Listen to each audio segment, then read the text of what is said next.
Hello students, कैसे हैं आप लोग। तो आज हमें पढ़ना है factors affecting the ovulation.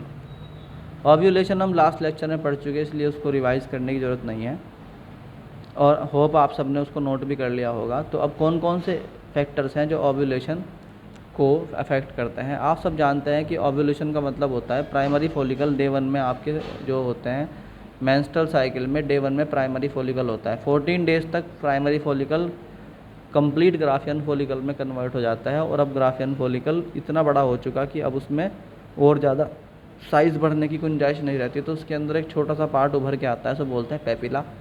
Papilla जो है वो थिन को क्या कर देता है, उस स्किन को थिन कर देता है और जो सेल होते हैं वो दब जाते हैं, पतले हो जाते हैं और ये जो ग्राफियन फॉलिकल है फट जाता है, रप्चर हो जाता है। इसमें से निकल के बाहर आ जाता है ओवम, और ओवम जब बाहर आता है तो जो बचा हुआ पार्ट है वो कॉर्पस ल्यूटियम बच जाता है। तो ये जो ओवम बाहर निकल के आया, इस प्रोसेस को बोलते हैं ओव्यूलेशन। तो ओव्यूलेशन के ऊपर कौन कौन सी बातों पर डिपेंड करता है। फर्स्ट है उसमें एज। जब एज की स्टार्टिंग होती है यानी कि यंग एज होती है तो ओव्यूलेशन बहुत ज़्यादा होता है, रेट ऑफ ओव्यूलेशन, मगर उसके बाद रेट ऑफ ओव्यूलेशन डिक्रीज़ होने लगता है। सिंस मीनार्च, मीनार्च का मतलब होता है कि मेंस्ट्रुअल साइकिल स्टार्ट हो गया, उस टाइम पर ओव्यूलेशन बहुत ज़्यादा होता है, उस टाइम पर ओव्यूलेशन बहुत ज़्यादा होता है और रेट ऑफ ओव्यूलेशन राइज मगर देन फॉल्स, फिर घटने लगता है ग्रेजुअली, धीरे धीरे, एंड स्टॉप हो जाता है कब जाके मेनोपॉज पे, यानी कि जब एक टाइम आता है 45 के लगभग एज के पास, जब जाके वो बिल्कुल ही बंद हो जाता है। तो एक तो एज के ऊपर डिपेंड करता है, एज कौन सी है। शुरुआत की एज में बहुत ज़्यादा होता है, बाद में घटने लगता है और घटते घटते एक टाइम पे जाके बिल्कुल ज़ीरो हो जाता है। दूसरा है बच्चों डाइट। अगर अच्छी डाइट होगी तो अच्छा ओव्यूलेशन होगा, ख़राब डाइट होगी तो ख़राब ओव्यूलेशन होगा। तीसरा होता है सीज़न। देखो कुछ एनिमल्स ऐसे होते हैं उनके अंदर ये काम सीजनल होता है। इन सब animals ovulation is seasonal. Example, wild rabbit जो होता है वो दिसंबर से लेके जुलाई तक ओव्यूलेशन को शो करता है, और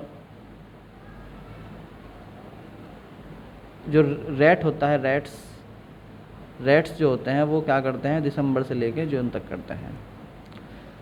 थर्ड फैक्टर इज़ मेटिंग। कभी कभी जो रैबिट्स होते हैं वो उनका ovulation at the time of mating की वजह से भी हो जाता है, क्योंकि जब मेटिंग होती है, मेटिंग मतलब कॉपुलेशन मतलब सेक्सुअल इंटरकोर्स, तो रैबिट्स जो है जब, या कोई भी एनिमल जब भी सेक्सुअल इंटरकोर्स करता है तो उसके अंदर से ल्यूटिनाइजिंग हार्मोन बहुत ज़्यादा निकलता है पिट्यूटरी ग्लैंड में से, तो उसकी वजह से भी ओव्यूलेशन हैंड टू हैंड हो जाता है।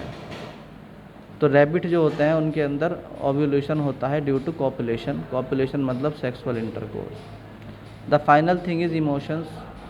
अगर किसी बंदे को बहुत ज़्यादा एंजाइटी और डिप्रेशन है तो उसके अंदर ओव्यूलेशन होने के चांस बहुत बहुत कम हो जाते हैं, यानी ओव्यूलेशन कम हो जाता है, यानी कि आपका जो सेक्सुअल हेल्थ है वो डाउन होती है। वैसे तो हेल्थ डाउन होती है, मतलब जब कोई भी बंदा डिप्रेशन में या एंजाइटी में आता है तो उसकी वैसे नॉर्मल हेल्थ डाउन होती है, मेंटल हेल्थ डाउन होती है और सेक्सुअल हेल्थ भी डाउन हो जाती है। तो अगर आप खुश रहोगे, आप अच्छे से रहोगे तो आपकी फ़िज़िकल हेल्थ, मेंटल हेल्थ और सेक्सुअल हेल्थ सब कुछ ठीक रहेगा। अगर आप एंजाइटी, डिप्रेशन यानी रॉन्ग इमोशंस के साथ रहोगे, डीप इमोशंस के साथ रहोगे तो आपका ओव्यूलेशन भी के ऊपर भी गलत इम्पैक्ट पड़ता है। तो ये थे आपके factors affecting the ovulation. Hope आपको समझ में आया होगा। Thank you.